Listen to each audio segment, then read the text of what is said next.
Link कर रहा है, आ रहा है। Dear students, good morning. तो नए चैप्टर के साथ चैप्टर 6 किरचॉफ का नियम और वैद्युत परिपथ, Kirchhoff's law and electric current, यह हम पढ़ने जा रहे हैं। इसमें फर्स्ट हेडिंग वैद्युत cell, electric cell. Electric cell क्या है? तो इलेक्ट्रिक सेल एक ऐसा डिवाइस होता है जो केमिकल एनर्जी को, मतलब रासायनिक ऊर्जा को विद्युत ऊर्जा में चेंज करता है, इलेक्ट्रिक एनर्जी में चेंज करता है। यह एक ऐसा व्यवस्था है, ऐसी एक युक्ति है, सेल जो रासायनिक ऊर्जा को विद्युत ऊर्जा में परिवर्तित करती है। अब यहाँ पर हम देखेंगे कि रासायनिक ऊर्जा से क्या मतलब है, विद्युत ऊर्जा कैसे बन जाती है। तो आइए एक फिगर के द्वारा एक सेल को हम समझने का प्रयास करें। सेल आपने देखा भी होगा, जो मार्केट में सेल है, निप्पो, एवरेडी, ये सब सेल के नाम आप जानते होंगे। छोटा साइज, बड़ा साइज, कई साइज में ये सेल मिलते हैं। ठीक है, टार्च में डालते हैं, पतला वाला टार्च होगा तो पतले सेल इसमें यूज होते हैं। तो जो मार्केट में सेल है, ड्राई सेल है, वो उसी सेल को मैं बनाने जा रहा हूँ कि वो सेल कैसे बनता है। आप मान सकते हैं निप्पो वाला सेल हो चाहे एवरेडी का सेल हो, तो मार्केट में जो सेल होते हैं, जीप का भी सेल आता है, जीप। मैं तो यहाँ पर बड़ा चित्र दिखला रहा हूँ, बड़ा सा, जैसे वो सेल का बड़ा मैं यहाँ पर चित्र खींच रहा हूँ। इसके ऊपर एक कागज लिपटा होता है, मोटा सा कागज ना। अगर उस कागज को खोल दें आप, अच्छे वाले सेल का मत खोलिएगा, जो सेल खत्म हो चुका है, जिस सेल का आप यूज कर चुके हैं, एक ऐसा आप सेल ले लीजिए और उसके बाहर जो मोटा कागज लिपटा होता है, उस कागज को आप वहाँ से हटा दीजिए। तो क्या देखते हैं, अब देखेंगे अंदर ये कंटेनर होगा और ये कंटेनर जिंक का बना होता है, जस्ते का, जिंक। ये जिंक का बना हुआ कंटेनर है। ये इलेक्ट्रोड का भी काम करता है, जिंक। ठीक है, इसके अंदर केमिकल्स होते हैं। वो केमिकल्स किस प्रकार के होते हैं? हालांकि जब सेल खराब हो जाता है तो केमिकल्स हार्ड हो जाते हैं, सॉलिड हो जाते हैं और बिल्कुल ब्लैक दिखता है। आप समझ नहीं पाते हैं कि उसमें क्या है। लेकिन अगर ये सेल अच्छा हो और उसको तोड़कर अंदर देखा जाए तो कुछ खर्च तो होंगे, कुछ बर्बादी तो होगी, लेकिन कुछ समझदारी भी बढ़ेगी साथ में। तो उसके अंदर अर्ध ठोस, मतलब सेमी सॉलिड पदार्थ भरा होता है। वह सेमी सॉलिड किस चीज से बनता है? तो आपने नौशादर का नाम सुना होगा, NH4Cl। ये एक इलेक्ट्रोलाइट्स है, नौशादर इसको हम कहते हैं, NH4Cl। पानी में घोलेंगे तो बिल्कुल वैसे ही घोल बनता है जैसे पानी में आप नमक डाल देते हैं। पानी में अगर आप नमक डाल दें 1-2 चम्मच, तो फिर आप क्या देखते हैं, उसमें तो नमक नहीं दिखता है। देखने से तो पता नहीं चलेगा कि उस पानी में नमक है, जब चखेंगे उसको तभी पता चलेगा कि नमकीन है। वैसे नौशादर चखना नहीं चाहिए क्योंकि नशीला पदार्थ होता है, आपके स्वास्थ्य को खराब कर सकता है। तो NH4Cl का घोल है, इसमें घोल हम भर देते हैं NH4Cl का। तो NH4Cl का ये घोल है, बिल्कुल वैसे ही जैसे नमक का घोल होता है। और आपने देखा होगा कि एक काली छड़ इसमें होती है, काली छड़, बिल्कुल ब्लैक। वह कार्बन की बनी हुई छड़ होती है। आप सेल को तोड़ेंगे तो मिलेगा छड़, ये डैमेज नहीं होता है छड़, जो कहते हैं वैसे ही रहता है। जिंक की जो ये दीवार है, ये तो सेल यूज करने पर डैमेज हो जाती है, लेकिन ये जो कार्बन का छड़ है ब्लैक, बिल्कुल ये डैमेज नहीं होता है, बिल्कुल वैसे ही सेल में पड़ा रहता है, ठीक है। अच्छा, इसको इसके ऊपर चपड़ा लगा देते हैं, चपड़ा काला सा होगा, जब खोलेंगे सेल को तो आप देखेंगे कि ऊपर से नीचे की तरफ जब आप आएंगे तो यहाँ पर काला सा चपड़ा मिलेगा। ये पैक करने के लिए होता है, मतलब ये पैक हो जाए, ठीक है। तो चपड़ा से पैक कर दिया गया। इसके ऊपर एक साइज तो इतना ही होता है, इस तरह से प्लास्टिक का लाल एक ढक्कन होता है जो चपड़े के ऊपर लगा देते हैं, और उस ढक्कन में एक छिद्र होता है।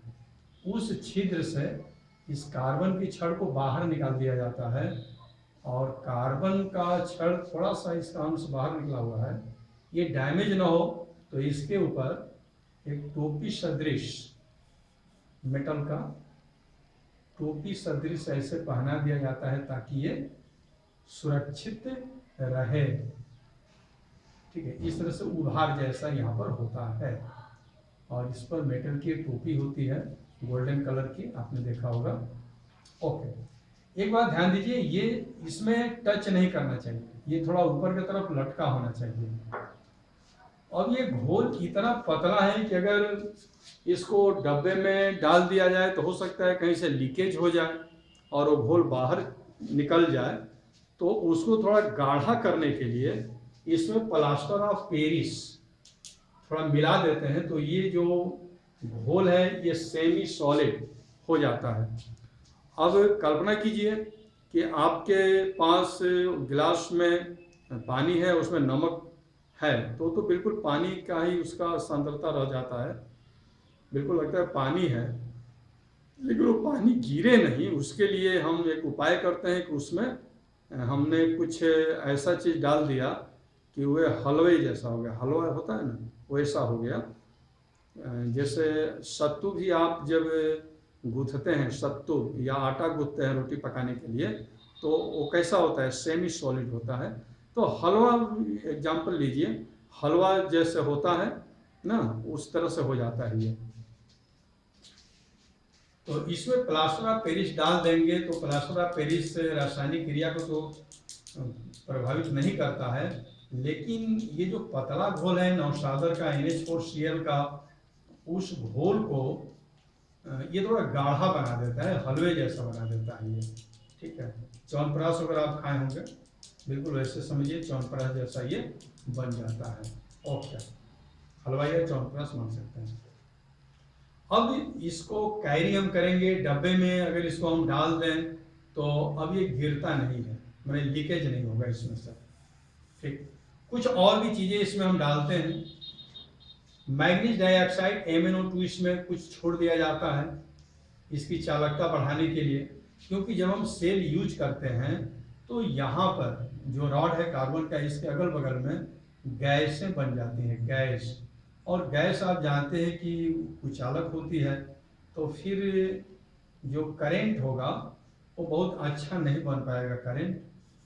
तो ये कुचालक जो गैस है इसको घेरे हुए है, तो यहाँ पर गैस न रहे, इसके लिए MnO2 हम डालते हैं। MnO2 क्या करता है, गैस को एब्जॉर्ब कर लेता है और यहाँ पर गैसों को कलेक्ट नहीं होने देता है, क्योंकि जब क्रिया होगी तो गैस तो बनेंगे, बिल्कुल बनना है गैस, और वो गैस अगर यहाँ पर रह जाते हैं तो फिर ये कनेक्टिविटी कम कर देंगे, इसलिए MnO2 हम इसमें डाल देते हैं, ठीक है। और इसकी सुचालकता और बहुत बेहतर हो, इसके लिए इसी घोल में हम कार्बन का चूर्ण मिक्स कर देते हैं, बिल्कुल वैसे जैसे आप हलवे में शक्कर मिक्स कर देते हैं ना मीठा लगने के लिए, बिल्कुल उसी प्रकार से ये जो रसायनों का हलवा जो यहाँ पर बनाया गया है, इसमें हम कार्बन का चूर्ण मिक्स कर देते हैं ताकि इसकी सुचालकता, कंडक्टिविटी और भी स्ट्रॉन्ग हो सके, ठीक है। तो ये तो हम जान गए कि कैसे इसको हम बनाते हैं। अब कंपनियां क्या करती है कि इसके ऊपर से मोटे कागज का एक कवर कर देती है। उस कवर करने से दो लाभ होते हैं, एक तो लाभ ये होता है कि जिंक की जो ये दीवार है धीरे धीरे पतली होने लगती है जब रासायनिक क्रिया चलता है, तो जिंक की दीवार को सुरक्षित करता है और सेल भी उसमें सुरक्षित रहता है, अंदर का लिक्विड बाहर नहीं आएगा। और उस पर कंपनियां अपना नाम भी लिख देती हैं, उससे भी पता चलता है कि हाँ ये सेल किस कंपनी का है, उस नामाकरण कर देती हैं। तो ये सेल बनकर तैयार है। और हम तो ये जानते हैं कि ये प्लस पॉइंट होता है।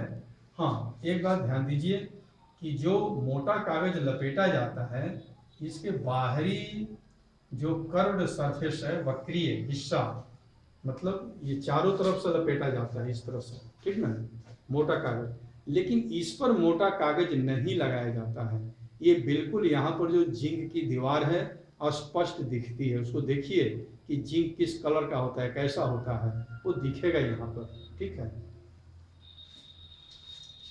तो ये प्लस होता है और ये माइनस होता है।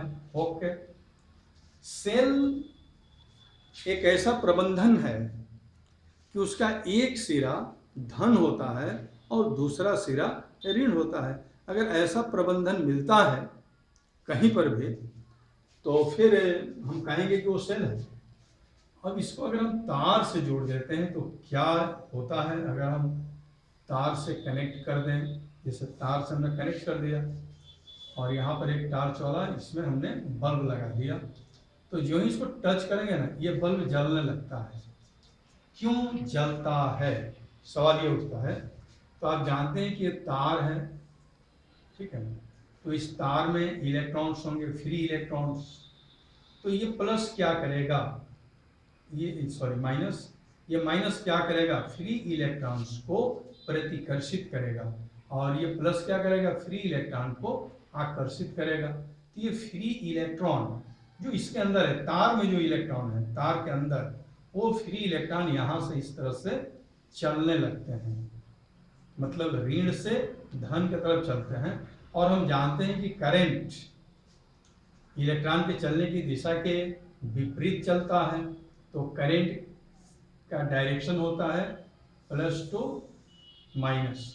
तो करंट इसमें चलती है पॉजिटिव से निगेटिव की तरफ, लेकिन इलेक्ट्रॉन चलते हैं निगेटिव से पॉजिटिव की तरफ। और जब इलेक्ट्रॉन निगेटिव से पॉजिटिव की तरफ चलेंगे तो इसके फिलामेंट में जाएंगे। इसका फिलामेंट बहुत अधिक रेजिस्टेंस का होता है, वहाँ पर बहुत शक्ति के साथ टक्कर होता है।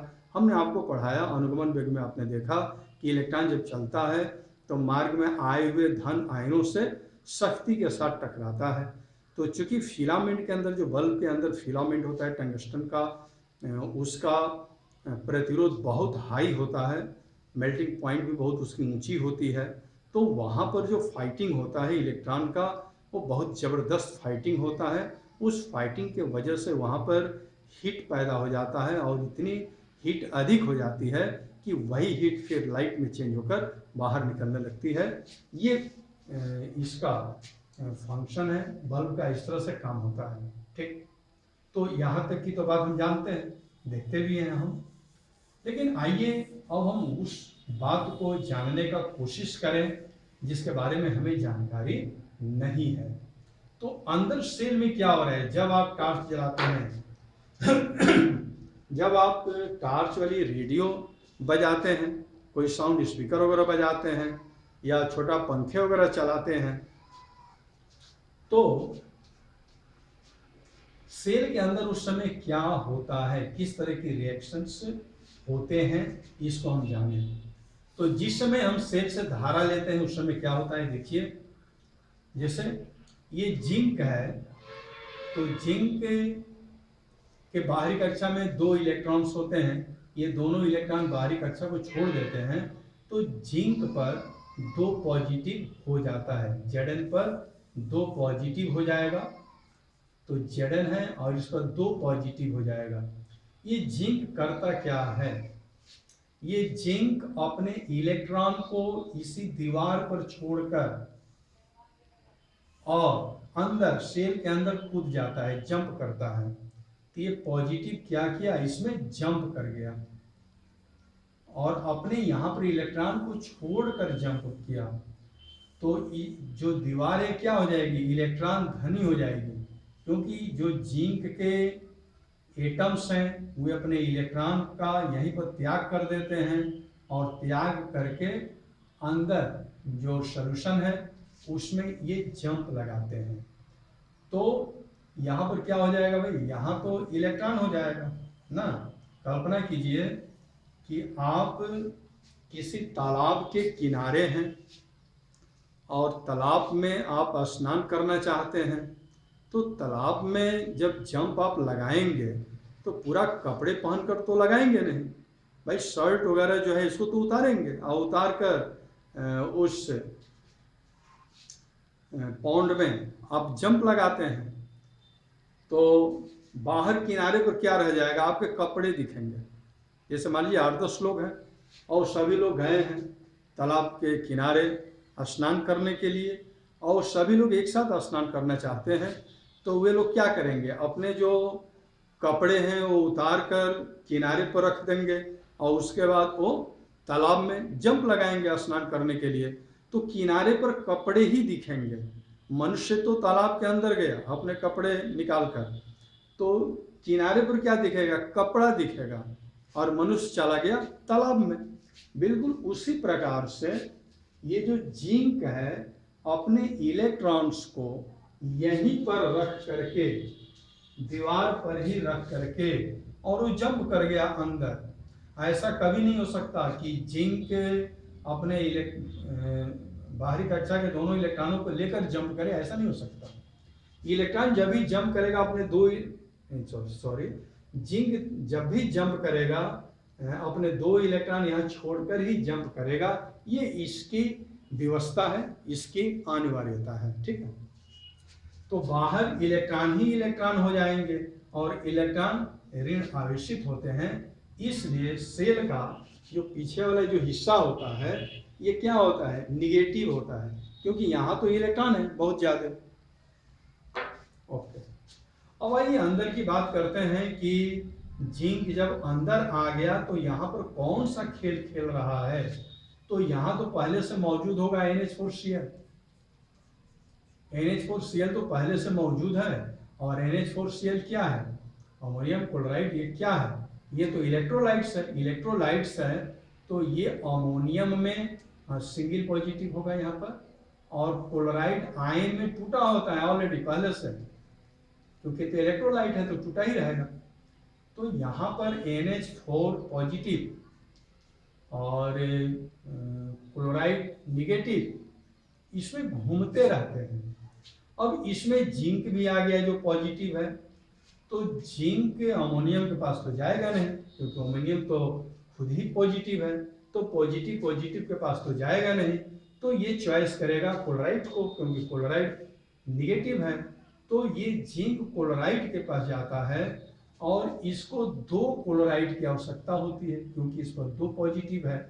तो जैसे एक क्लोराइड को पकड़ा फिर एक दूसरे क्लोराइड को पकड़ लिया, ठीक है, तब ये क्या बना दिया, जिंक क्लोराइड ZnCl2। देखिए यहाँ पर ZnCl2 बना दिया। ओके, अब इसके बाद यहाँ पर बचा क्या, यहाँ तो बचा अमोनियम। तो अमोनियम फ्री तो इस तरह से रहेगा नहीं आयन के रूप में, तो अमोनियम को क्या आवश्यकता है, अमोनियम को भी जरूरत है इलेक्ट्रॉन की। जैसे जिंक ने तो ले लिया, Cl को खींच लिया जिंक, लेकिन अमोनियम को भी एक इलेक्ट्रॉन की जरूरत है, इसको भी उदासीन होने की आवश्यकता है। तो अमोनियम जाता है कार्बन के पास, ये कार्बन है, कार्बन के पास जाता है अमोनियम और कार्बन से लेता है इलेक्ट्रॉन। तो जब अमोनियम इलेक्ट्रॉन लेगा कार्बन से तो ये पॉजिटिव खत्म हो जाएगा, पॉजिटिव खत्म होगा तो ये स्ट्रक्चर भी बदल जाएगा। अब यहाँ पर अमोनियम गैस, हाइड्रोजन गैस यहाँ पर निकलती है, ये अमोनियम गैस और हाइड्रोजन गैस है यहाँ पर, ठीक है। नाइट्रोजन भी बनने की यहाँ पर संभावना है नहीं, तो हाइड्रोजन, नाइट्रोजन, अमोनियम, अमोनिया, ये सब गैसें यहाँ पर बनने लगती हैं, ठीक है। जब ये गैस यहाँ पर बनती है, गैस यहाँ पर क्यों बनेगी, क्योंकि NH4 कार्बन के पास गया है इलेक्ट्रॉन लेने के लिए, तो NH4 तो यहाँ पर है और यही इलेक्ट्रॉन लेता है तो ये फिर गैस में चेंज हो जाता है। जब गैस में चेंज होगा तो गैसें तो यहीं पर रहेंगी। अब इन गैसों को यहाँ से हटना चाहिए, इसके लिए MnO2 डाला गया है। MnO2 डायरेक्ट रासायनिक अभिक्रिया में ये भाग नहीं ले रहा है, ये जो भी गैसें बन रही हैं उनको एब्जॉर्ब कर ले रहा है, MnO2। ओके, तो इन रासायनिक क्रियाओं के फलस्वरूप क्या हुआ? इन रासायनिक क्रियाओं के फलस्वरूप यह जो दीवार है निगेटिव बन गई, और इस कार्बन से जब इलेक्ट्रॉन लिया गया, हमने आपको स्पष्ट रूप से बतलाया है कि कोई भी वस्तु हो, अभी से मान लीजिए वस्तु है विद्युत उदासीन है, इसमें से अगर आप एक इलेक्ट्रॉन निकालोगे तो ये एक पॉजिटिव हो जाएगा, दो इलेक्ट्रॉन निकालोगे दो पॉजिटिव हो जाएगा। तो यहाँ पर आप देख रहे हैं कि यहाँ पर अमोनियम आ रहा है और बार बार इस कार्बन की रॉड से इलेक्ट्रॉन ले रहा है, तो इलेक्ट्रॉन लेने की वजह से कार्बन रॉड क्या बन जाएगा? पॉजिटिव बन जाता है। तो एक तरह से आप ये कह सकते हैं कि कार्बन रॉड यहाँ इलेक्ट्रॉन खो रहा है और खोकर स्वयं पॉजिटिव बन गया, और दीवारें जो हैं इलेक्ट्रॉन प्राप्त कर रही हैं जिंक से, तो इलेक्ट्रॉन को प्राप्त करके दीवारें निगेटिव हो गई और कार्बन इलेक्ट्रॉन खोकर पॉजिटिव हो गया। अब इसको अगर हम किसी तार से जोड़ते हैं, अब इसको हम किसी तार से जोड़ेंगे, बल्ब लगा हुआ तार होना चाहिए, नहीं तो तार गर्म हो जाएगा, गल भी जाएगा। तो वीडियो रुक रहा है, वीडियो रुक रहा है, ठीक है देखिए। हाँ ठीक है, मैं देखने का प्रयास कीजिए, मैं नहीं रुका हूँ, मैं तो पढ़ा रहा हूँ। तो यहाँ पर क्या हुआ, जैसे तो पॉजिटिव हो गया, तो जो तार के अंदर का इलेक्ट्रॉन है उसके पॉजिटिव खींच लिया, क्योंकि ये कार्बन रॉड तो हमेशा इलेक्ट्रॉन को दे रहा है, तो इलेक्ट्रॉन को दे रहा है तो इसकी भरपाई करने के लिए, पूर्ति करने के लिए इसको इलेक्ट्रॉन चाहिए, तो ये क्या करेगा? इन तारों में से इलेक्ट्रॉन को खींचेगा। भाई ठीक है, जैसे मान लीजिए आपके घर के किचन में एक डब्बा है, उस डब्बे में शक्कर है, तो शक्कर चाय वगैरह बनाने के लिए, खीर बनाने के लिए, दूध में डालने के लिए, या अन्य कोई व्यंजन, मीठा व्यंजन बनाने के लिए उस डब्बे में से शक्कर हम निकालते हैं। तो केवल हम शक्कर निकालते ही नहीं हैं, बल्कि बाजार से शक्कर खरीद कर उस डब्बे में डालते भी हैं।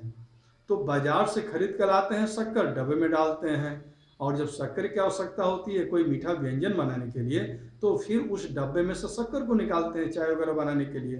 तो ये क्रिया तो चलता रहता है, मेंटेन रहता है। अब मान लीजिए कि हम खपत तो कर रहे हैं लेकिन बाजार से न लाएं, तो फिर तो डब्बा खाली हो जाएगा, डब्बा खाली हो जाएगा तो फिर आगे कैसे काम चलेगा?